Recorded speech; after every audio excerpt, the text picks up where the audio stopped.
With it being a pretty stressful time for Ravens fans, just with the Lamar Jackson contract situation, I want to talk about today about why I believe that we should trade Lamar Jackson, the reasons for why he has shown us that I don't think he's worth a fully guaranteed deal of what he's asking, and who are we going to trade him to?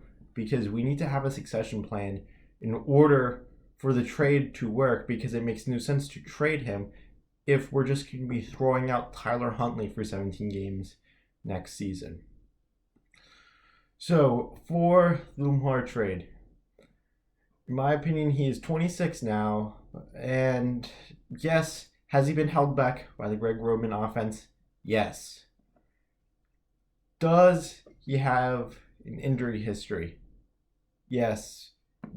Could that make a long-term deal potentially dangerous given that history? Yes.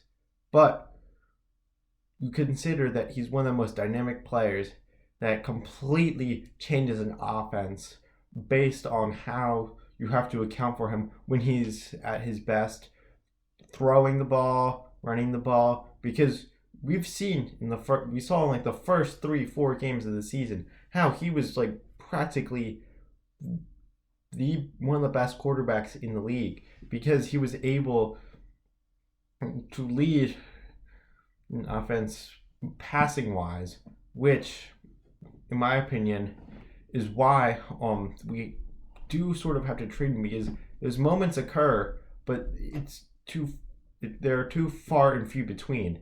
We need, in order for our offense to fully maximize itself, we need to have consistent play. And with him, you don't know what you're going to get passing wise. Some weeks it's incredible. Other weeks he sometimes will look like a bottom tier starter, which is why that we have to think about all the other aspects involved with his performance. I was listening to like on the radio the other day about talking about how he hasn't really developed like trust with the receiver, and it's especially apparent this year with our lack of receiving threats.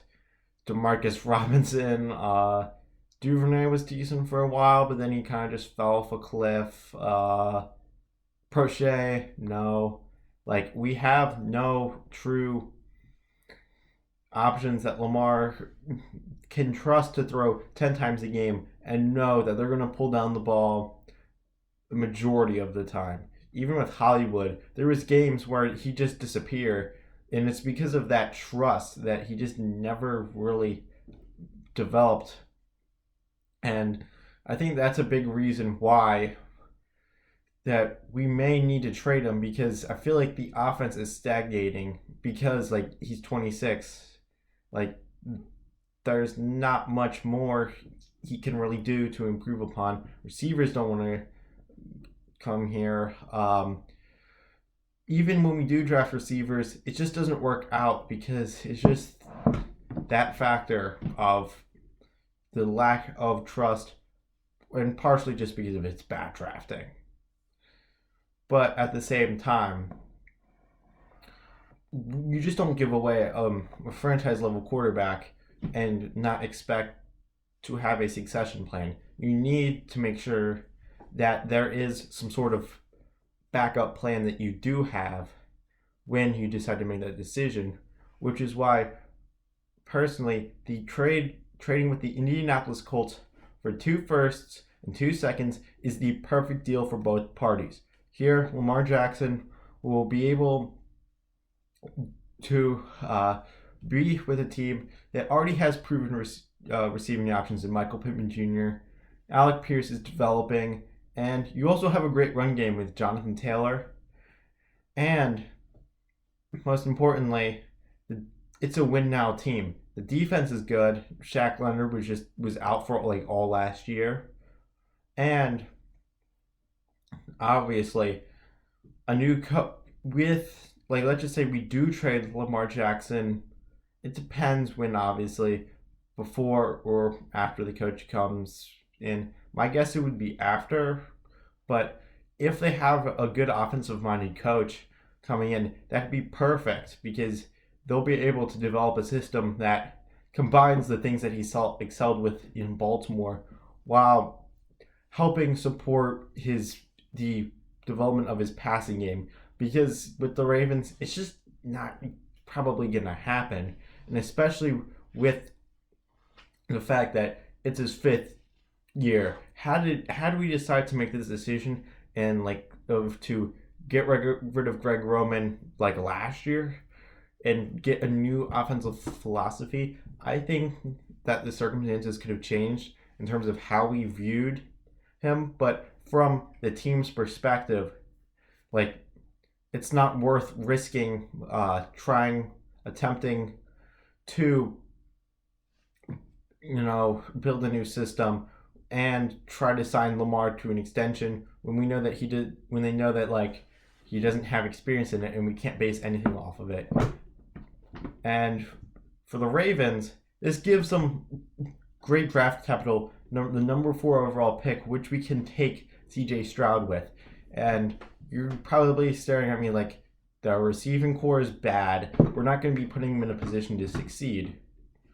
But wait a minute, that's just only the start of the plan. Here, with Jackson Smith-Njigba, Stroud's number 1 target in college, had 1,600 yards his sophomore year before injury-riddled junior season. With him being projected right now as a late first-round pick, the Ravens can take him without having to probably trade up, and also will be able to have that connection already set up, because that was the biggest thing with Lamar, is that we just didn't have that trust. But now we already have a connection between those receivers. We have obviously Bateman, and as a consolation prize, with that extra second round picks we have, we could possibly trade for DeAndre Hopkins, because it took, after all, second and a fourth for Khalil Mack. So I think we could probably get him for a similar amount. I know that the Ravens would rather, cut their hand off before dealing futures, especially after they just, dealt Roquan Smith. But here you have a proven impact player that will help a young quarterback in terms of his development.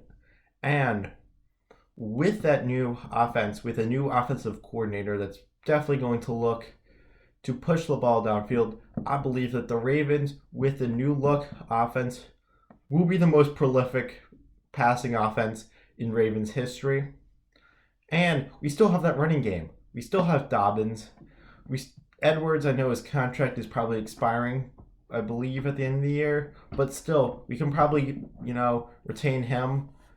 And with that money that we save from not paying Lamar, we'll be able to improve other areas like cornerback, because I know that was people, I know a lot of analysts are projecting us to take a cornerback in potentially in the first round. We could go out, and go in free agency trade for someone.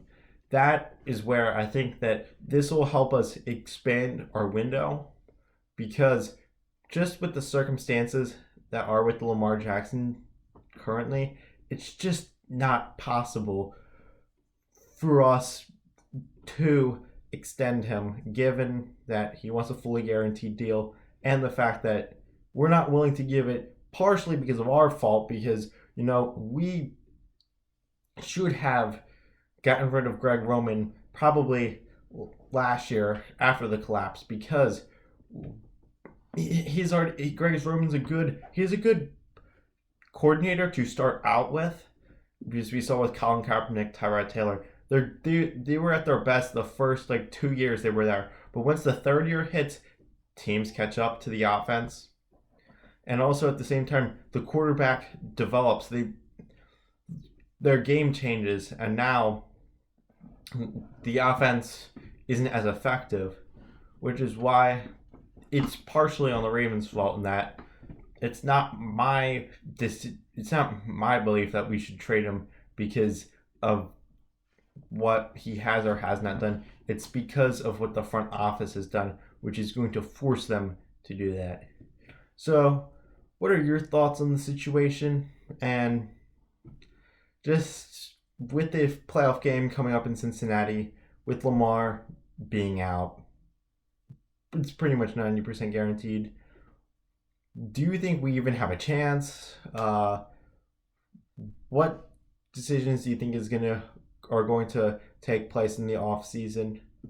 And with that, I'll see you in the next video.